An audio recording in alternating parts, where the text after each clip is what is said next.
कहानी। पति की लंबी उम्र के लिए सुहागिनें 20 अक्टूबर को निर्जल व्रत रखेंगी। इस व्रत में शाम कहानी बिठिया में एक करवा चौथ के व्रत की कहानी। एक साहूकार के 7 लड़के और एक लड़की थी। साहूकार के बेटे अपनी बहन से बहुत प्यार करते थे। साहूकार के साथ उसकी बहू और बेटी ने चौथ का व्रत रखा। चौथ का व्रत में चांद देखकर ही व्रत खोलते हैं। रात को जब साहूकार के लड़के भोजन करने लगे तो उन्हें अपनी बहन से भोजन के लिए कहा।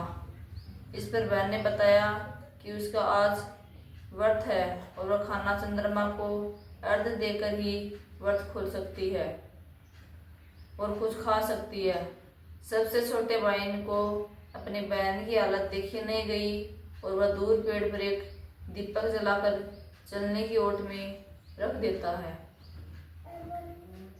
दूर से बहन को दिखाता है। चलने की ओट में रखा दीपक चांद की तरह लगता है। ऐसे में वो ऐसा लगता है जैसे चतुर्थी का चांद हो। बहन ने अपनी भाभी से कहा कि चंद्रमा निकल आया है, व्रत खोल ले। लेकिन भाभी ने उसकी बात नहीं मानी और व्रत नहीं खोला। बहन को अपने भाइयों की चतुराई समझ में नहीं आई और उसने देकर करवा उसे अर्घ देकर खाने का निवाला खा लिया। जैसे ही वह टुकड़ा डालती इसमें बाल निकल आता है और तीसरे टुकड़े में मुंह में डालती है तो उसका पति की मृत्यु का समाचार उसे मिलता है। वह बेहद दुखी हो जाती। उसकी भाभी सच्चाई बताती है कि ऐसा उसके साथ क्यों हुआ। व्रत गलत तरीके से टूटने के कारण माता उससे नाराज हो गई।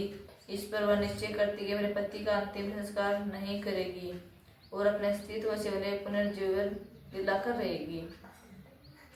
शोकातुर होकर अपने पति के शव को लेकर 1 वर्ष तक बैठी रही। उसके ऊपर उगलने वाली घास को इकट्ठा करती रही।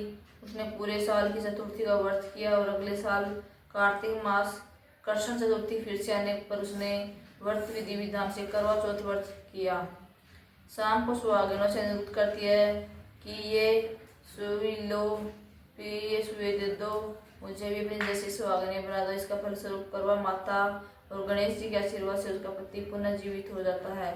जैसे गणपति और करवा माता ने उसकी सुनी वैसे सभी सुहागिनों की सुने। सभी का सुहाग अमर रहे।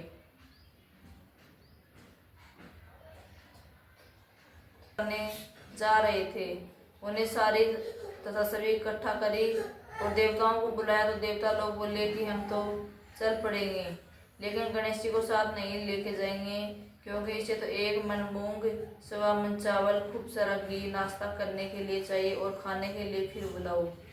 इसके तो सूंड भी है, लंबे लंबे कान, ऊंचा माथा, इनके साथ लेकर जाकर करेंगे। इसको देकर कुंडी पूर्व किनारे देकर शर्माएंगी। इसको तो घर की रखवाली करने के लिए छोड़ जाओ। और सब भगवान की बारात में चले गए। इतने में नारद जी और गणेश जी से बोले, तुम्हारा तो बहुत अपमान किया है क्योंकि तुम घर रखवाले के लिए छोड़ गए। तुम्हें ले जाने से पहले बारात बुरी लगती है इसलिए तुम्हें नहीं लेके गए। गणेश जी बोले, अब क्या करें। तब नारद जी बोले, धरती थोथी कर दो, इसे भगवान के रथ का पहिया धरती में फंसेगा। और सबसे निकालने की कोशिश की परंतु पहिया नहीं निकला। उनमें से कोई बढ़ई बुलाकर लाया। बढ़ई ने हाथ लगाते कहा, जय विनायक जी गणेश जी की। कोई बोला, तूने विनायक जी को क्यों याद करता हुआ? बोला कि विनायक जी को याद किए बिना कोई कार्य नहीं होता है। तब कोई बोला कि हमें तो विनायक जी को घर छोड़ आए। बाद में सब विनायक जी को बुलाने गए। तब वह बोले कि मैं तो नहीं चलूं। पहले तो गणेश जी रिद्धि पाई, बाद में गणेश ने लक्ष्मी जी से विवाह किया और घर आए। हे विनायक जी महाराज, जैसे भगवान ने कार्य को सिद्ध किया वैसे करने वाले सुनने वाले कार्य को भी सिद्ध करना।